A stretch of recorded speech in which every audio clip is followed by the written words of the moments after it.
암호화폐 시장에 롤러코스터 같은 변동성 속에서 가격의 안정성을 약속하는 코인이 있습니다. 바로 스테이블 코인입니다.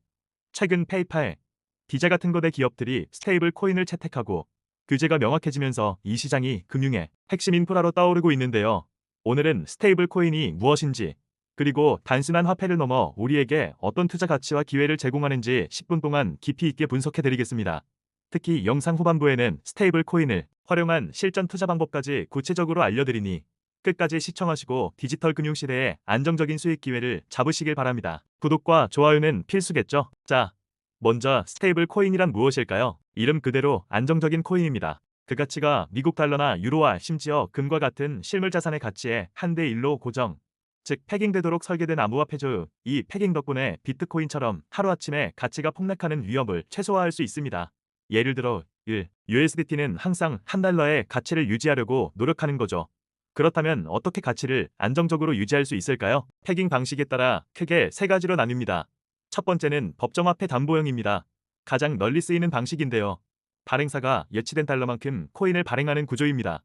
USDT, 즉 테더와 USDC가 대표적이고 이 둘이 시장의 90% 이상을 차지하고 있습니다.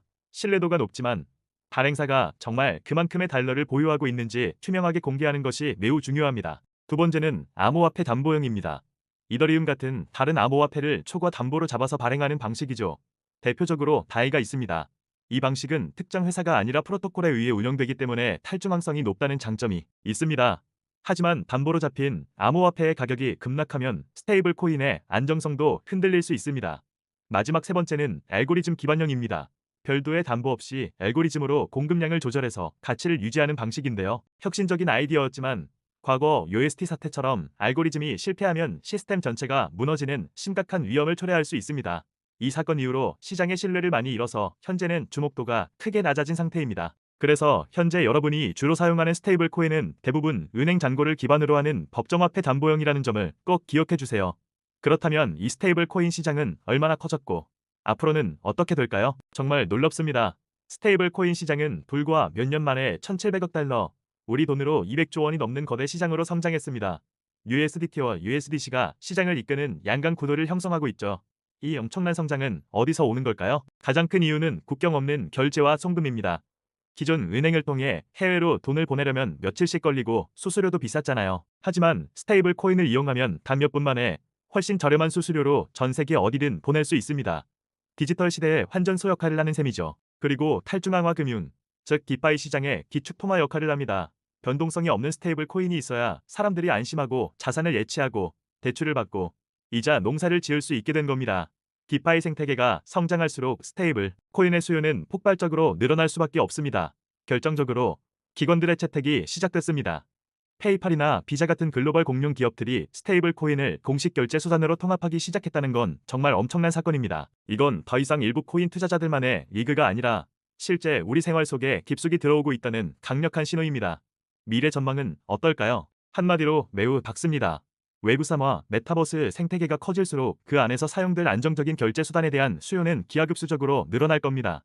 일부 애널리스트들은 2030년까지 스테이블 코인 시장 규모가 1조 달러, 즉 1300조 원을 넘어설 것으로 예측합니다. 지금보다 5배 이상 성장할 수 있다는 거죠.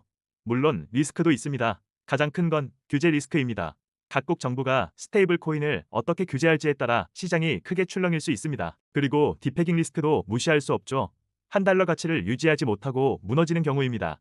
특히 알고리즘 코인의 실패 사례에서 보았듯이 준비금의 투명성과 시스템 안정성이 무엇보다 중요합니다. 따라서 투자할 때는 준비금 감사 보고서를 정기적으로 투명하게 공개하는 USDC 같은 코인을 선택하는 것이 상대적으로 안전한 방법입니다. 자, 이제 가장 중요한 부분입니다. 스테이블 코인의 투자 가치와 실전 투자 방법에 대해 알아볼까요? 먼저 확실히 해야 할 점이 있습니다. 스테이블 코인은 비트코인처럼 가격이 수십 배 오르는 시세 차익을 노리는 투자 자산은 아닙니다. 1코인이 한 달러니까요. 하지만 두 가지 측면에서 강력한 투자 가치를 갖습니다. 첫째, 암호화폐, 시장의 피난처 역할을 합니다. 시장이 급락하거나 불안정할 때 다른 코인을 팔아서 스테이블 코인으로 바꿔두면 자산 가치를 달러에 연동해 안전하게 보관할 수 있습니다. 일종의 디지털 현금 인셈이죠. 다시 시장이 좋아질 때까지 기다리는 안전한 대기 장소가 되어줍니다. 둘째, 시장의 유동성을 확보하는 수단입니다. 급변하는 시장 상황에서 좋은 매수 기회가 왔을 때 즉시 매수하려면 현금이 필요하겠죠. 스테이블 코인을 보유하고 있으면 원화를 다시 입금하고 환전하는 번거로운 과정 없이 즉시 원하는 코인을 매수할 수 있습니다. 이런 빠른 대응이 수익률에 큰 차이를 만듭니다. 그렇다면 스테이블 코인 자체로 수익을 낼 방법은 없을까요? 있습니다. 직접적인 시세 차익은 없지만 스테이블 코인을 활용해서 간접적인 수익을 얻을 수 있습니다. 바로 디파이 이자 농사, 즉 일드 파밍입니다. 가장 대표적인 방법은 디파이 대출 플랫폼을 활용하는 겁니다. 에이브나 컴파운드 같은 플랫폼에 여러분의 스테이블 코인을 예치하면 다른 사람들이 그 돈을 빌려가고 여러분은 그에 대한 이자를 받게 됩니다. 마치 은행이 예금하고 이자를 받는 것과 같죠. 놀라운 점은 그 수익률이 일반 은행 예금 이자보다 훨씬 높은 연 4%에서 8%에 달한다는 겁니다. 물론 플랫폼 자체에 해킹 리스크나 스마트 컨트랙트의 버그 리스크는 존재하므로 항상 주의해야 합니다. 또 다른 방법은 스테이킹이나 유동성 공급에 참여하는 것입니다. 유니스왑 같은 탈중앙 거래소에 스테이블 코인 2개를 쌍으로 묶어 유동성을 공급하고 거래가 일어날 때마다 발생하는 수수료 수익을 나눠받는 방식입니다. 혹은 일부 발행사나 거래소가 제공하는 스테이킹 서비스에 참여해 보상을 받을 수도 있습니다. 이 방법은 비교적 안정적이지만 일시적인 디패깅 위험이나 비영구적 손실 같은 개념을 미리 이해하고 접근해야 합니다. 마지막으로 스테이블 코인 생태계를 주도하는 관련 기업에 투자하는 것도 간접적인 방법입니다. 예를 들어 USDC를 발행하는 서클의 협력사 주식이나 스테이블 코인 결제를 도입한 핀테크 기업의 주식, 혹은 관련 ETF에 투자하는 방식이죠. 이는 전통 금융시장의 안정성과 연계하여 스테이블 코인 시장 성장의 과실을 나눠 가질 수 있는 현명한 전략이 될 수 있습니다. 오늘 우리는 스테이블 코인의 모든 것을 알아봤습니다. 스테이블 코인은 더 이상 단순한 코인이 아니라 디지털 시대의 금융 인프라를 잇는 안정적인 연결고리입니다. 변동성이 큰 암호화폐 시장에서 안정성을 추구하고 싶다면 반드시 알아야 할 필수 요소가 된 거죠. 투명성을 갖춘 외양 스테이블 코인을 선택하고 이를 활용해 디파이 이자, 농사 같은 전략으로 안정적인 현금 흐름을 만드는 지혜가 필요합니다. 오늘 정보가 여러분의 성공적인 투자에 도움이 되셨기를 바랍니다. 영상이 유익하셨다면 구독과 좋아요, 그리고 알림 설정까지 꼭 부탁드립니다. 다음에도 더 알차고 유익한 영상으로 찾아뵙겠습니다. 감사합니다.